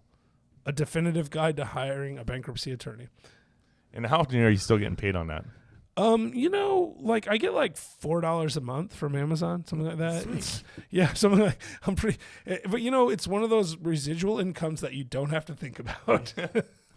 Should I file? And plot twist, your ex-wife picked up that book, and that's where... No, I'm kidding. No, it's a bankruptcy book. It's not a divorce book. Sorry. Okay, That book, by the way, like my second book, is dedicated to my ex-wife. So, and in fact, the dedication on No Bad Days, my second book, is actually for Becky. Without you, there is no me. So apparently, I'm a ghost now, because... But in fairness to her and in fairness to my dedication, it is actually true, right? Like, we spent 20 years of our life together, more than 20, because we dated for a few years before that. Like, the person I am today, in a large part, is because of her, and we're very close still. So good. It could have been a lot worse, for sure. Yeah, for sure. Yeah. If you can interview anyone in the world today on your podcast, who is it, and what's the one question you want to ask them? Wait, well, before you ask that, like, what was the question I cut you off on about the book? Like, we didn't do the first one. Well, the first question normally is like, what's your first book going to be titled or about? Cool. Since you've already done that, and also told you my third book title. So I'll tell you my fourth book title. Yes, I've got one in the back of my head. I haven't told anyone this. It's called Living with Luke. It's about my experience of leukemia juxtaposed of the Gospel of Luke. Oh, because Luke was a doctor, and I think it's really interesting to take passages from the Gospel of Luke and some of his thoughts and apply them to how I think about living with a terminal disease. I want to I might ask. never write that, but that's what I want to write. There's another one I want to write too, by the way, that's called Down Under with Dad. It's about my time traveling with my dad and going to Australia with him, but also more about our relationship and the complicated nature of a father-son relationship. Yeah. And I worked for him and traveled with him, and we've had a really complicated relationship, honestly. I don't think I can write that. Dad, if you're listening, I'm just making this up. It's not true. But I don't think I can write it until after he's dead, though, because it'll be critical of him and but also like very, very positive of him, because my dad's an amazing man, but like we've had a difficult relationship and I don't think he would take it very well. So I want to write that at some point, but probably not until later. Yeah. I'm curious, Jeff, I have a couple of family members right now that are going through a really, really hard time with cancer, and like both are in stage 4, and it sucks. Sucks. Yeah.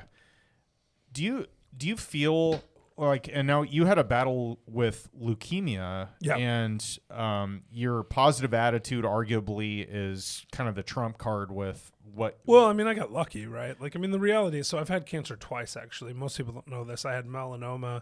I actually got diagnosed with melanoma 3 days before I decided to move to a tropical paradise with lots of sun. So I'm like the weirdo that does those things. But so I think that attitude matters for real. Because like it would, like kind of what I said earlier, you when you're learning, failing forward, you can like hide in the corner and die, right? That's an option.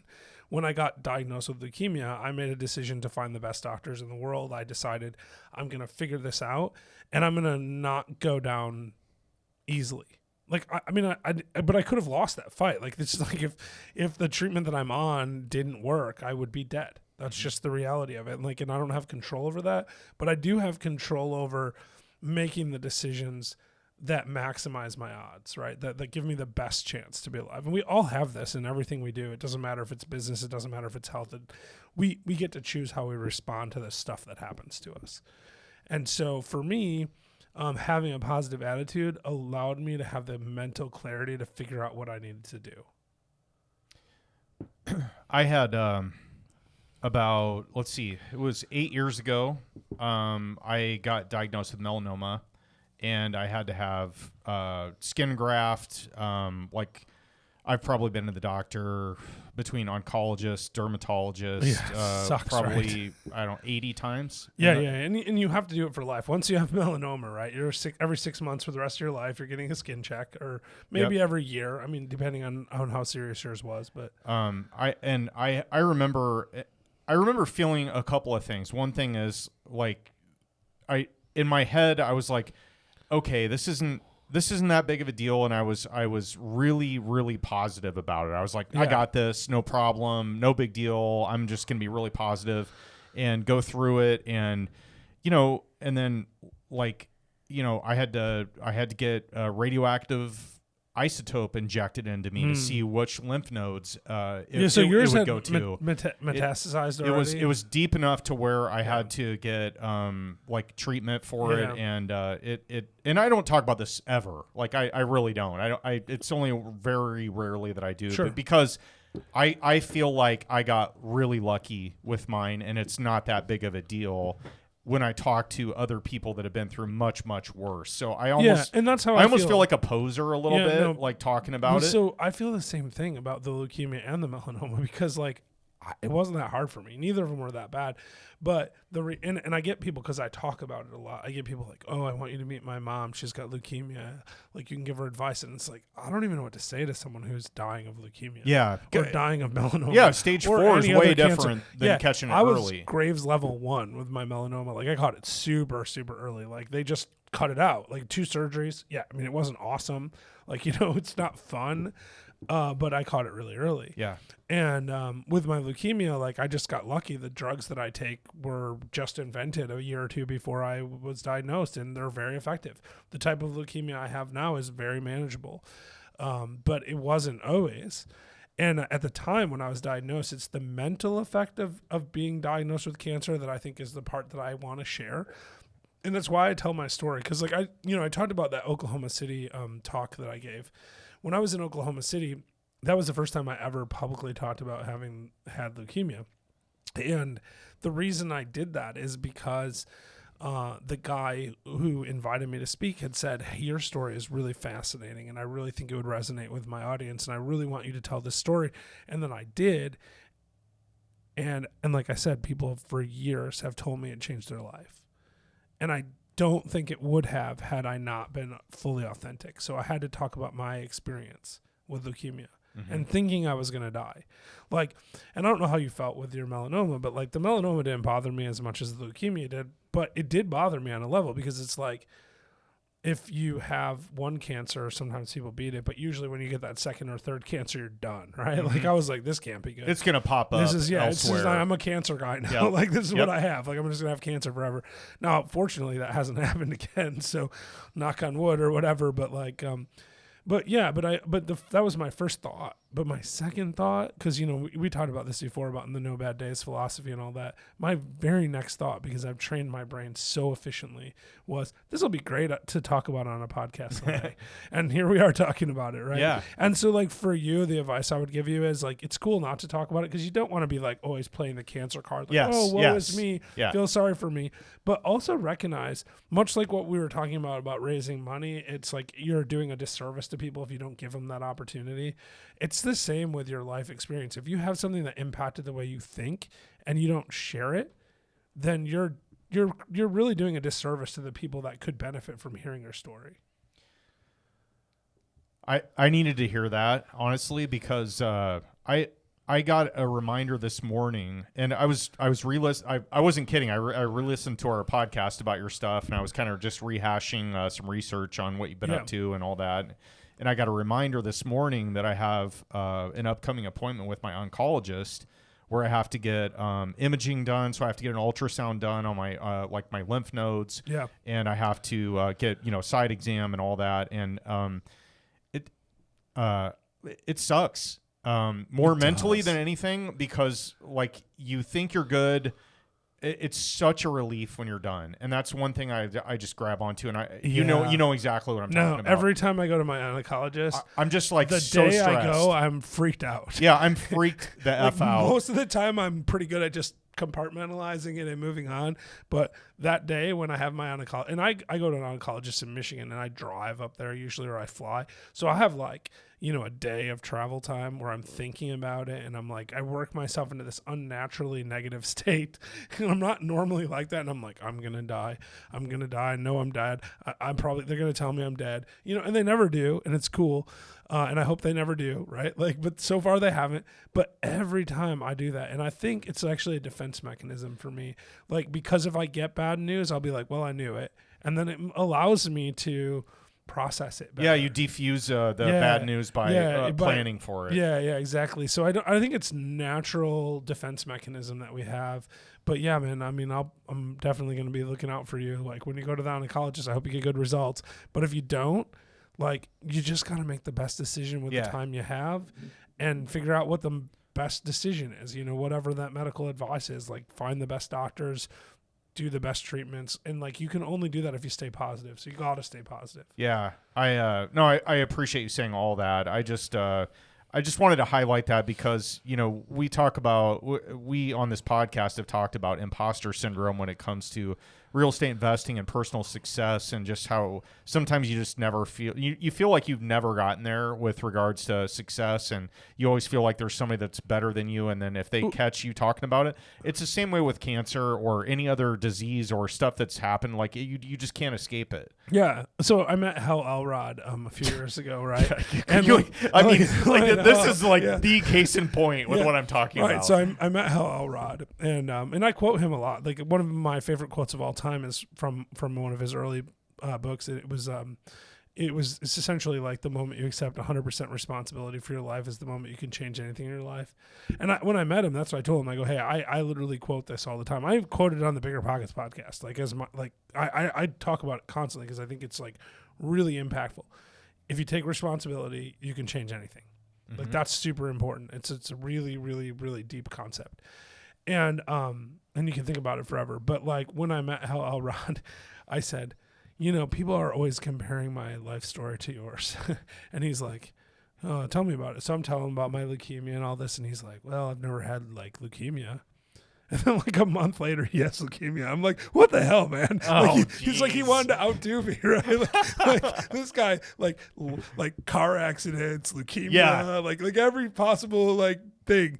Like, so every time I have something bad happen to me, he has something a little bit worse happen to him. So I never get to be as cool as The ultimate one-upper. Yeah. And his story's kind of interesting how he self-healed himself. Yeah. You didn't do any of the pills, or he didn't do the treatments either, right? No, I think he did some treatment. I don't really know exactly, like, but yeah. So I mean, the thing about Hell Elrod though is it came down to is that mindset matters. Like, it wasn't my fault that I had leukemia, but it was my responsibility, and that's his quote, right? Like, and I thought that before I knew who he was. I was diagnosed before he was famous, but like that really resonates with me, and I think that's, you know, besides the authenticity of sharing your story, the other thing that's really, really important is just like recognizing that it's your responsibility to deal with whatever cards you're dealt. Mm-hmm. You know, even if it's a crappy hand, we got to deal with it. Like, if we're going to die tomorrow, like, let's live the best today that we can. Because we're all going to die anyway. We're all terminal. We're all on the way out. And then the best advice that I've ever given, and someone actually asked me this on, I think it was on a podcast or something, what's the best advice you ever got in the last couple of days? And I really think the best advice I ever got was from this guy named Jeff Holst, who he wrote a book called Walk for Sunshine or something like that. But it's about walking the Appalachian Trail. And I asked him in the question, I said, you know, what made you decide to do that right out of college, like take essentially a year off to walk 2,100 miles? And he was like, well, I was almost in this car accident. And I realized at that point that like I couldn't bank on my health. Like, even though I was young and healthy, like I could get in a car accident and die. Like, I could get in a car accident and break my leg and never be able to do the Appalachian Trail. So I have to do it now because I don't know that I'll be able to do it later. I mean, and he did it for charity and raised money for this home for disabled people because his brother was had some severe disabilities. But the point was still that the best advice ever, right? Like, is you can't bank on your health. You can't bank on the future. Whatever it is that you were put here to do, you need to do it now. You just have to. All right, now we can move to number 2. Do you remember the question? Well, let me see here. I got it. Getting back to EOT here. If you could interview anybody in the world today for your podcast, yes. Who is it, and what's the one question you want to ask? I would definitely interview Owen. He would be my first choice. And I would ask him, how did you deal with melanoma? No. You know what? Anyone in the world, living or dead, or just living? Preferably living. Yeah, it's better that way because dead people don't tell very many exciting stories. I think, honestly, like, if I could interview anybody alive, man, there's so many good options here. Like, I kind of want to interview Trump. Like, that's probably what I said last time too, right? Like, Trump's name comes up a lot. Yeah, in this I question. really want to interview Trump, but I feel like it's a little cliche. And plus, like, you know, we already know what he thinks because he tells everyone what he thinks about everything. So I would interview Elon Musk. And what I would ask Elon Musk is, how do you see opportunities where other people don't? Like, I would want to know, like, what's his thought process like? Like when did he wake up and go, I'm going to build electric cars? Because, you know, it sounds, in retrospect, it's obvious everyone's building electric cars, but like when he started building electric sports cars, people thought he was insane. And how do you go, I'm going to figure out how to make rockets reusable? Like, what point in, like, how does he keep his mind open to these crazy ideas? That's what I would want to know.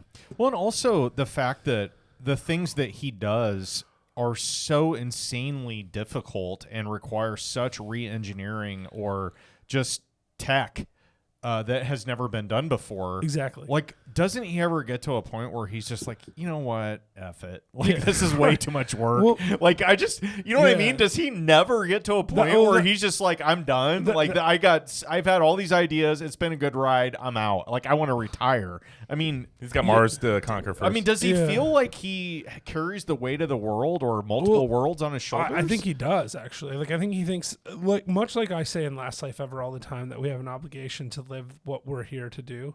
I think Elon Musk believes that completely. I think he says, if I don't do this, who's going to do it?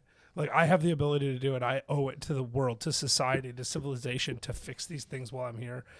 And I really respect that. Like, I don't respect everything about Elon Musk. There's lots of questions and issues and stuff. But the reality is he's an impressive person.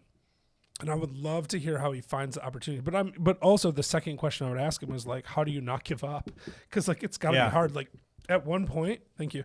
At one point, he was like, he was in this situation where like he had to sell his car to make payroll. He could have, when he sold PayPal, like, you know, because he was one of the founders of PayPal, he had $100 million.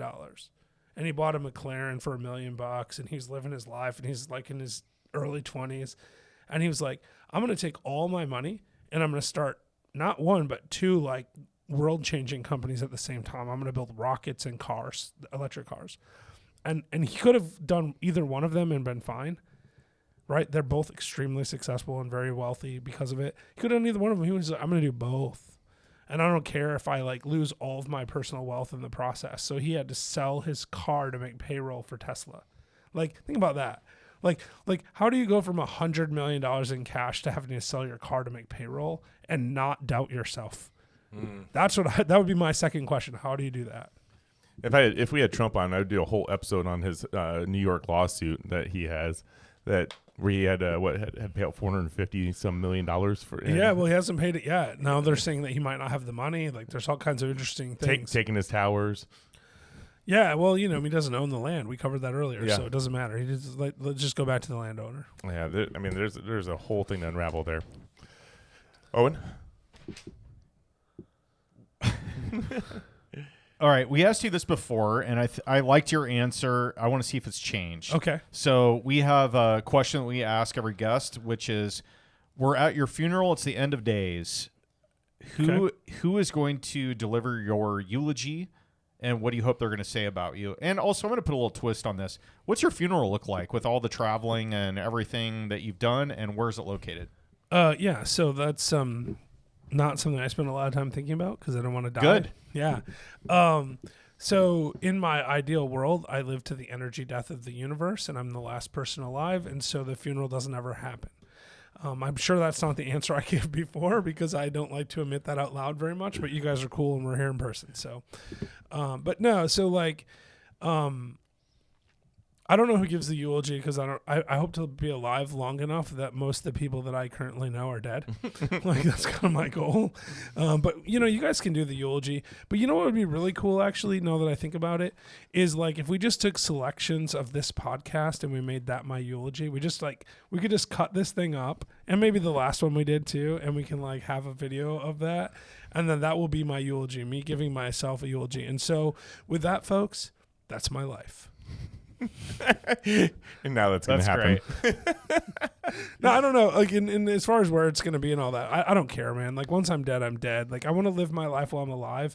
Like, the things that resonate with me are like giving back to community. Like, we have 5 pillars in Last Life Ever, and the 5 pillars are essentially this. The first one is discovering your purpose. The second one is creating and cultivating empowering habits. The third one is financial freedom. The fourth one is having extraordinary experiences, and the fifth one is giving back. And I think you have to do all 5 of those things. And if you do all 5 of those things and you live long enough to keep doing those things for however long you're here, then it doesn't really matter what happens at your funeral. Like, people will remember you because you did big things. So, like, one thing I'm doing right now, which I haven't barely talked about, and I own the website, so I don't have to worry about Beardy Brandon stealing it from me. Freaking Brandon, always trying to steal stuff off of your show. But it's called My Billion Good Days Project. And my idea is to create 1 billion good days in my lifetime by convincing other people to give up bad days. Because I'm not going to live 1 billion days. I mean, if I do, that's cool, but it seems unlikely since the average life expectancy is like 30,000 days or whatever, or 28,000 days, something like that. But like, if I can live long enough to help enough people give up bad days, or at least have a few extra good. I mean, 1 billion people having 1 extra good day would do it, right? So like, if I can get 1 million people to have 1,000 extra good days in their lifetime, then I've accomplished creating 1 billion good days. And so billiongooddays.com, that's still in development, but it's there. I love it. I definitely appreciate you giving up one of your 30,000 days to be here in Omaha with us. Well, it's been good so far. You might ruin it. Yeah, you never know. I haven't had a bad day in like 30 years, but it could happen. No pressure. No pressure. Okay, Mike, I want to prepare you because after I ask this question, Denlis always has a question that he asks, and so you got to think what your question is going to be if you're going to be on the podcast. So think about your question. Your time is coming up next here. So I'm excited to hear from Mike. We haven't heard a word from him the whole time. I'm sorry, I'm just a little nervous. That makes sense. You're in the presence of someone who is recognized at a strip club, so like it's really hard to be calm after that. I'm having crazy deja vu right now. What mentor in your life has had the biggest impact on you, and how they influenced your career or personal growth? It was clearly Owen. Owen is my. I'm getting all the shout outs on this. Yeah. Actually, it's Mike. That guy, you can't get him to stop talking. Really, he's just constantly talking. We just don't turn his mic on. No, He's been talking the whole time. I mean, that makes sense. I think that I said last time my dad, actually, which is ironic because I just talked about the book that I want to write about him. But I believe that's still true. Like, my dad is a very, very intelligent person, and he has given me the ability to see the world in a different way than what most people have. So that's really, probably the right answer. But I take inspiration from a lot of different sources. So lots of books that I've read, lots of podcasts I've listened to, lots of people I've met. And so I don't really believe that anyone can really get all the knowledge from one mentor, right? I think you really need to spread it around a little bit. I mean, I have a paid mentor too, right? Like, I have a life coach that's essentially just a paid mentor, right? And he does things that are, he's less advanced in real estate investing and all that kind of stuff than I am, but he helps me with mindset, and he's really good at mindset stuff. And like that's made a huge difference in my life. And if anyone wants like a mindset coach, I would highly recommend it. It's Dr. Jamil Sayed. And you can find him on Facebook or whatever. I mean, I'm completely baffled. I would think that answer would have come up on half the guests, a parent of some sort being a mentor in their life. But it hasn't. I can't even recall anybody ever bringing up a father, mother. I've heard a couple grandparents. No, you're right. It just doesn't come up a lot. And you would think that would be a more common response. Well, it might just be too obvious, right? Like, because people, like, you grow up with your parents, right? If you're lucky enough to have two parents, you grow up in a two-parent household, you're going to be influenced by your parents, and you might not even realize how much influence they have on you. But I think the older I've gotten, the more I've realized it. Like, my mom would have been a good answer, too. Like, I'm not trying to disparage my mom at all. She was a great mother, and, like, she taught me a lot of things about how to look at the world. Particularly like to be inquisitive about different topics and things like that. Because my dad's very one-track mind, kind of like he has his own way of looking at the world, and that's the way it is. My mom is more like, oh, let me think about it, let me decide, let me like, and it'd be stupid, right? In a lot of ways, like she'll be like, I don't know what kind of flower that is, and she will go buy a book and figure out what kind of flower it is before the internet days. And as a result of that, I can identify a lot of wildflowers and a lot of plants and a lot of leaves and stuff like that. And we'd make like nature plates where we would like have to identify stuff on and glue them to like paper plates. It was weird stuff like that, but like all of that came from just her being interested in things. And I think that's very valuable. And I've gotten a lot from that as well. Yeah, I love that. Magic Mike. So for those I'm not sure I can stay anymore. We already talked about strip clubs, and now we have Magic Mike. Okay, Mike, thanks for the question. We're moving on. No, go ahead, Mike. So for those of you who don't know, my name is Mike. Dennis couldn't make it today because he's kind of busy with some other stuff. He quit. Just put it out there. He quit on us. Yeah, he quit. Yeah. Well, he said he was taking a temporary break. Well, this is Mike's chance. He's Yeah, checking Mike. it out to see if he enjoys This us. is my moment. This is your one chance. You are here with the insanely famous, twice recognized on Instagram, Jeffrey Holst. Go ahead, Mike. What's your question?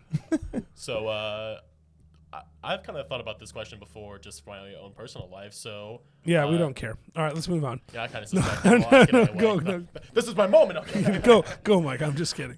So my dad kind of proposed this question to me, and I've kind of thought about it myself. So my dad used to work in the airline business. He, as a matter of fact, was the station manager for Delta Airlines at the Omaha Airport. Not American. Pro Delta. Nice. Delta. Tell him thank you. Thank you for your service, Mike's dad.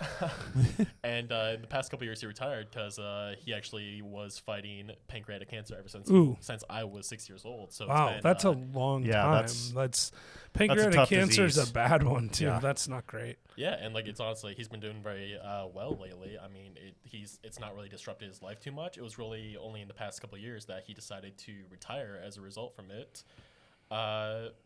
But I was kind of proposed that question myself ever since I graduated college, whether or not I kind of want to work until, I physically can't anymore. So I guess the question I have for you today is, what does that look like to you? Do you want to, what does retirement look for you? Do you think you're going to fly around and just be a guest on podcasts? Yes. Are you going to continue speaking? Yes. Yes. I'm retired now. I mean, I don't really have a job, right? I quit working my corporate job in 2016, somewhere around there. 2016, I think, March of 2016. So we're right now, we're 8 years. I haven't had a job. I haven't really had a job. And I mean, yes, I do stuff, and I'll do stuff forever because when I quit working, I thought, well, I'm just going to go hang out at the beach. And I actually went to my dad's condo in Florida, and I spent 2 weeks there. And about the third day, I thought, man, I got to do something. So I reread Rich Dad, Poor Dad, right? And I'm reading it at the pool, and this lady came up to me. She was probably 80 years old, and she's like, oh, it's so nice that you can visit. How long are you here for? And I'm like, I don't know. I'm retired. And she's like, you can't be retired. I'm like, yeah, no, I'm retired. I quit. I don't work anymore. I'm 38 years old, and I don't have to work anymore. And I probably didn't have to work anymore. But then I was like, when she said that to me, something clicked, and I went, you know what? I got to figure out what I'm going to do because, I don't want to die at 40. And a lot of people retire and die, right? That's the strategy in America, work till you're dead, pretty much. I didn't want to do that, but I also want to feel fulfilled. I want to be productive. I want to do the things that I'm supposed to do. And I didn't phrase it the same way I do now, which is, that we owe it to the world, to our community, to our families to do the things that we can do. Because if I don't do it, if I don't do the things that Jeff Holst can do, no one can do it for me. And so as a result of that, I continue to try to be productive and do interesting things and try to live the best possible version of my life. And so retirement for me looks exactly like I live right now. And that's how it should look for you too, by the way, Mike. Whatever you want to do, I interviewed this guy. His name was Dr. Tony Pinnells. He's an Australian physician and financial advisor. And he hasn't worked in a really long time. I interviewed him, I don't know, maybe 2-3 years ago. And he said to me, the secret to living life is buying back your time as soon as possible. And that's where if you can figure out how to have financial freedom, it really matters. That's why it's one of our 5 pillars. You need to get to the point where you're not working for money, you're working because of the purpose, the cause. And that's why the first one is discovering your life's purpose. Because you need to, if you get financial freedom and you don't know what you're supposed to do, then you're sitting, at a pool reading Rich Dad, Poor Dad for the 900th time and not knowing what to do. So you got to figure it out. Yeah, love that. Well, Jeff, you're at a point right now where you've got quite a following, and you've got some gigs that you're going to be doing a few times a year. You're traveling. You're doing some really cool stuff with real estate retreats. What can our listeners do that are catching this episode to, if they resonate with your story, they want to reach out to you? What's the best way for them to connect? Yeah, so Be Real? Yeah, Be Real. Well, Be Real is kind of hard to find me. What time of day is this happening? So it's different every day. But my name is Jeffrey Holst, HOLST JEFFREY. If you Google me, you will find me. That's the reality. But also on X, it's at Jeffrey Holst. On Instagram, it's at Jeffrey Holst. On Facebook, it's at Jeffrey Holst. Right? On Be Real, it's at Jeffrey Holst. TikTok, at Jeffrey Holst. So it doesn't really matter. But if you really want to communicate with me, join the Last Life Ever private group on Facebook. Last Life Ever private group on Facebook is where I hang out and talk to people. I respond to every comment that gets put in there personally, and there's no one doing it for me. Unlike my other socials where sometimes it's not me, Last Life Ever Facebook group, that's the one. Perfect. Well, Jeff, I appreciate you coming down. I appreciate you discounting your $20,000 feed onto Old Fashions and a stay at the Holiday Inn. The Holiday Inn is really nice, by the way. Thank you for that. But appreciate you coming. Appreciate you being I raised my fee to $1 million, and I traded it for an Old Fashioned because this is a really expensive Old Fashioned. Thank you. Well, and you had the privilege of probably being one of the last interview in the old podcast studio also. Yeah. Do I get to be the first in the next podcast studio, though? You're going to fly back for that one? Well, it depends on if you buy me a ticket and if it's Delta or not. Fair. I used up all my airline miles yesterday. Fair enough. Is that why we're flying back on Allegiant? Exactly. To St. Pete. But thanks for coming out. I'm so excited about tonight's event, and obviously when you guys listen to this, Jeff will have already spoken. But it was amazing too. It was an amazing Great event. Thank you for having me. But it was great, that standing ovation I got at the end. That you can listen to that standing ovation. It's going to be on RIA Radio's YouTube channel where we live streamed everything, so you can relive that whole moment. But with that, Owen Dashner, we see us out. No, I just real quick though. No, I have to have a standing ovation. So if I do really crappy, you guys got to seed the crowd with people that like. Oh, okay. Well, because otherwise it won't be on the radio. I was going to do a live stream. I was going to do a live stream on Facebook, but Facebook's down. Well, it might be up by tonight. So hopefully, we can ask for the standing ovation when we do our live. It might Facebook be up feed. now. We've been talking for like 7 hours. Yeah. I don't know, okay. We'll check. Why don't you bring us out? All right. On behalf of the absent Dennis Bertrand, Magic Mike, RIA Radio, Ted Kosh, I'm Owen Dashner, and you've been listening to Jeff, Cigars, Shipyards, and Strip Club Instagram Stalkers, Holst. Signing off.